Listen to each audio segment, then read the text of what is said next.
Nous sommes à Tchanzu, non loin des frontières du Rwanda et de l'Ouganda. Igisirikare cya Repubulika ya Demokarasi ya Kongo kiratangaza ko u Rwanda rwahinduye imyambaro y'abasirikare rwohereza muri Kongo, rukaba rwaroherejeyo ingabo kabuhariwe mu mwambaro wa gisirikare ufite ibara ry'icyatsi kijimye. Ku ruhande rw'igisirikare cya Repubulika ya Demokarasi ya Kongo, General Sylvain Kenge yabivuze muri aya magambo. Les forces armées de la République démocratique du Congo informent l'opinion nationale et internationale que, depuis l'arrestation des militaires de la force spéciale rwandaise dans les territoires de Rutshuru, au nord Kivu, le Rwanda a changé la tenue de ses militaires pour dissimuler sa présence dans les territoires congolais aux côtés des terroristes du M23. Le Rwanda a déployé dans les environs de Tchanzu 500 militaires des forces spéciales, tous habillés d'une nouvelle tenue de couleur vert-noir et coiffés des casques de sa force spéciale. Pire encore, les terroristes du M23, soutenus par le Rwanda, leur mentor naturel, se sont intentionnellement attaqués à la MONUSCO à Muhati, non loin de Bikenge, dans le groupement des Djomba en territoire de Rutshuru. Pourtant, la force de la MONUSCO est en plein exercice de sa mission conformément au mandat du Conseil de sécurité des Nations Unies. Au cours de cette attaque, 3 casques bleus tanzaniens ont été blessés, dont un grièvement. Ce dernier a été évacué pour des soins appropriés. Rappelons que cette nouvelle attaque, dirigée contre les casques bleus, intervient après tant d'autres, surtout celle contre l'hélicoptère de la MONUSCO qui a été abattu et qui a coûté la vie à 8 soldats de la paix. En s'attaquant à la force des Nations Unies, le M23, soutenu par le Rwanda, confirme son caractère terroriste.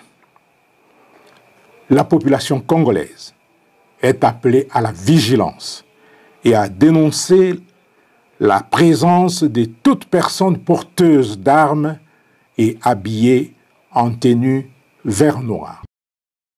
Ku ruhande rw'u Rwanda nk'uko bisanzwe ntabwo rwemera ibi birego. Umuvugizi wa leta y'u Rwanda Madame Yolande Makoro avugana na Reuters yavuze ko u Rwanda nta nyungu rufite mu kubura umutekano kwa Repubulika ya Demokarasi ya Kongo kandi ko u Rwanda rudasubiza ibidafite ireme n'ishingiro.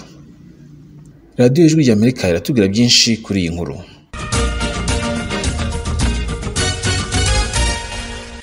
Repubulika ya Demokarasi ya Kongo irariga u Rwanda ko rwohereje ku butaka bwayo abasirikare 500 biyoberanyije kurebana y'ingwe hagati y'ibihugu byombi kandi birimo birateza umwuka mubi hagati y'abaturage batuye uburasirazuba bwa Repubulika ya Demokarasi ya Kongo. Umunyamakuru w'Ijwi ry'Amerika Ali Asanka Darius arabaha inkuru.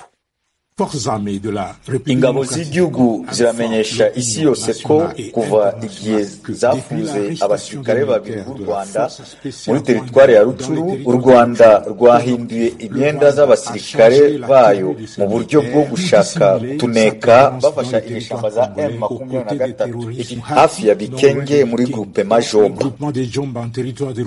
Ibyo birego bikubiye mu itangazo ryasohowe mu ijoro ryo kuri wa gatatu na General Sylvain Kenge, umuvugizi wa guverinoma ya Kivu ya ruguru mu burasirazuba bwa Kongo. Muri iryo tangazo, igisirikare cya Kongo cyavuze ko abasirikare 500 botumwe wihariye b'u Rwanda bambaye imyenda ya uniform y'ibara riri hagati y'icyatsi kibisi n'umukara na uniform zabo zisanzwe boherejwe mu karere ka Tchanzu mu ntara ya Kivu ya ruguru ihana imbibi n'u Rwanda. Iri tangazo ryahamagariye abaturage mu karere gushishoza kandi bagatanga amakuru ku muntu wari we wese babona yambaye iyo uniform yavuzwe haruguru. Tangazo ry'ingabo za Kongo ryanavuze ko abarwanyi ba M23 bashigikiwe n'u Rwanda bagabye igitero ku ngabo za mahoro za ONU mu karere ka Rutshuru. Ibitero byakomerekeje abasirikare ba Tanzania bari mu butumwa bwa mahoro. Mu kubeshuza amakuru avugwa n'uruhande rwa Kongo, umuvugizi w'ingabo z'u Rwanda yabye ibiro Reuters ko ayo makuru ari amahimbano, ko u Rwanda rudasubiza ku birego bidafite ishingiro. Ibirego bisha bya Kongo byongeye gutera ubwoba abatuye mujyi wa Goma n'utundi duce tuhegereye, by'umwihariko abakoresha ururimi rw'ikinyarwanda bakomeje kwitwa ibyitso bya M23. Mahombi Samuel atwara moto yabye ijwi rya Amerika ko ahohoterwa aho atuye kubera ururimi avuga. Ubwoko bwose buvuga ururimi rwabo, ariko twe tuba ikinyarwanda nyine,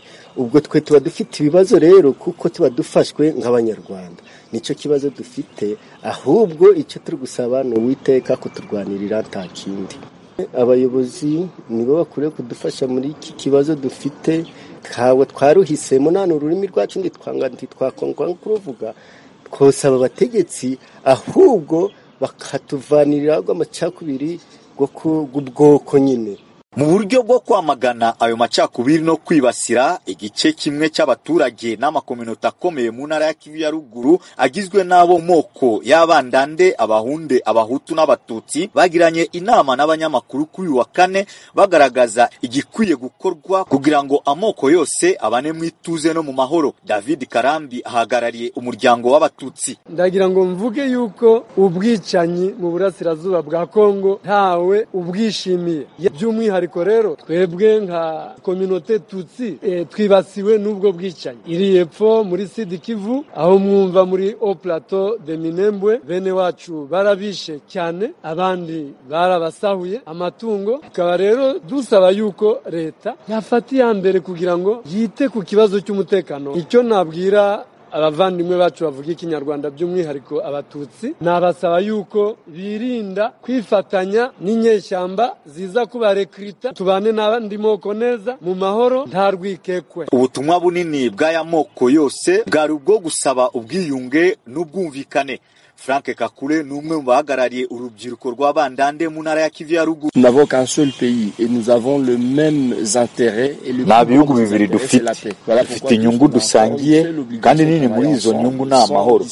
Niyo mpamvu tugomba gukora hamwe tugashyira ku ruhande ibintu by'amacakubiri kugira yuko tugira amahoro arama.